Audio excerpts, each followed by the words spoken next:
Assalamualaikum warahmatullahi wabarakatuh. Kami dari kelompok 2 akan memaparkan materi mengenai manajemen risiko. Adapun materi yang akan dibahas yaitu yang pertama, pengertian dari manajemen risiko, yang kedua, jenis-jenis manajemen risiko, yang ketiga, bentuk penanganan dari manajemen risiko, yang keempat, contoh kasus dari manajemen risiko, dan yang terakhir, merupakan kesimpulan dari materi manajemen risiko. Adapun nama anggota dari kelompok kami yaitu Iko Mangmirawardani, Windy Dwi Astuti, Nabila Salsabila Suparman, Nur Asiza, dan Hijrah Hanita Aziz. Untuk materi pertama yaitu pengertian manajemen risiko.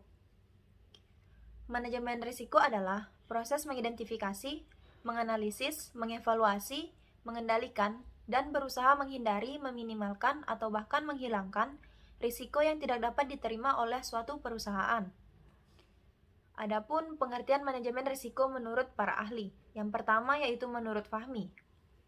Pengertian manajemen risiko menurut Fahmi adalah suatu bidang ilmu yang membahas tentang bagaimana suatu organisasi menerapkan ukuran dalam memetakan berbagai permasalahan yang ada dengan menetapkan berbagai pendekatan manajemen secara komprehensif dan sistematis.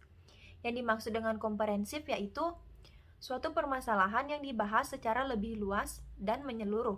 Sedangkan yang dimaksud dengan sistematis yaitu suatu usaha untuk merumuskan sesuatu dalam hubungan yang teratur sehingga membentuk suatu sistem yang utuh. Yang kedua yaitu menurut Smith pada tahun 1990. Pengertian manajemen risiko menurut Smith adalah proses pengukuran dan kontrol keuangan dari sebuah risiko yang mengancam aset dan penghasilan dari sebuah perusahaan atau proyek yang dapat menimbulkan kerusakan atau kerugian pada perusahaan tersebut. Baik, selanjutnya adalah jenis-jenis manajemen risiko.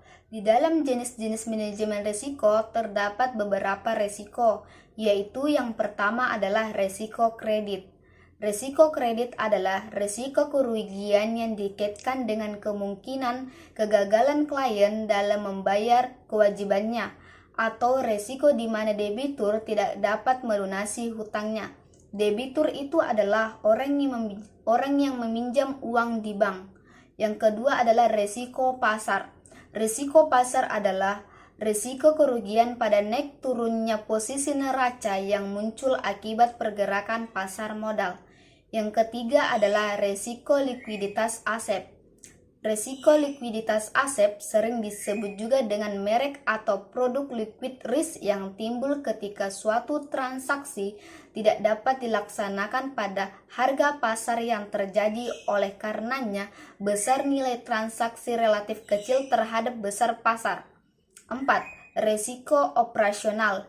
Risiko operasional adalah risiko akibat tidak kecukupan dan tidak berfungsinya proses-proses internal, akibat tidak adanya atau tidak berfungsinya prosedur kerja, kesalahan manusia, kegagalan sistem, dan atau adanya kejadian-kejadian eksternal yang mempengaruhi operasional bank. Yang kelima itu adalah risiko hukum. Risiko hukum adalah risiko yang timbul dari potensi terjadinya pelanggaran kontrak, kasus pengadilan, atau kebijakan yang salah dapat menyebabkan pengaruh negatif terhadap kondisi keuangan maupun operasional bank. Yang keenam itu adalah risiko reputasi. Risiko reputasi adalah risiko kerusakan operasional sebagai akibat opini negatif terhadap kegiatan bank sehingga bank mengalami penurunan jumlah nasabah atau menimbulkan biaya besar karena gugatan pengadilan atau penurunan pendapatan bank. Yang ketujuh adalah risiko strategi. Risiko strategi adalah risiko yang disebabkan adanya penetapan dan pelaksanaan strategi bank yang tidak tepat, pengambilan keputusan bisnis yang tidak tepat, atau kurang respon bank terhadap perubahan eksternal. Yang kedelapan atau yang terakhir adalah risiko kepatuhan. Risiko kepatuhan adalah Risiko yang disebabkan bank tidak mematuhi atau tidak melaksanakan peraturan. Baik, selanjutnya yaitu bentuk penanganan manajemen risiko. Yang pertama, mengambil kebijakan untuk menghentikan kegiatan yang berpotensi menyebabkan risiko masalah. Yang kedua, mengambil tindakan mentransfer beberapa risiko melalui asuransi. Yang ketiga, yaitu membuat penanggulangan risiko yang tepat untuk masing-masing kategori. Dan yang terakhir, tidak mengambil tindakan apapun untuk mengatasi risiko atau dengan kata lain, menerima risiko tersebut terjadi. Saya akan menjelaskan contoh manajemen risiko. Sejak 14 Desember 2004, Bank Indonesia atau BI membekukan kegiatan usaha atau BKU PTN Bank Global Tbk. Sekitar 8.000 nasabahnya tercatat di 13 kantor cabang, terpaksa kerepotan mengurus dananya. Bukan hanya itu, ratusan investor publik pemegang saham juga menjadi tidak jelas investasinya. Belum lagi bank dan pihak lain yang memiliki tagihan. Nasib ratusan karyawan pun menjadi tak menentu di tengah sulitnya lapangan kerja. Apa jadinya kalau mereka di PHK? Jelas akan menambah deretan panjang pengangguran dan akan menambah beban pemerintah dalam memulihkan roda perekonomian, terutama sektor real. 4 alasan ditutupnya bank global. Yang pertama, terus memburuknya kondisi keuangan bank global. Kedua, tidak menyetor tambahan modal yang diminta BI sejak bank tersebut masuk pengawasan khusus. Yang ketiga, direksi bank global tidak menunjukkan itikat baik untuk patuh pada aturan.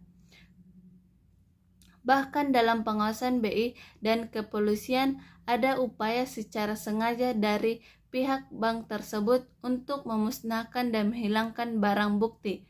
Keempat, direksi pejabat atau eksekutif dalam beberapa karyawan bank publik itu diduga telah melakukan tindakan pidana perbankan dengan merusak dan menghilangkan dokumen-dokumen penting bank. Ya, itulah contoh manajemen risiko.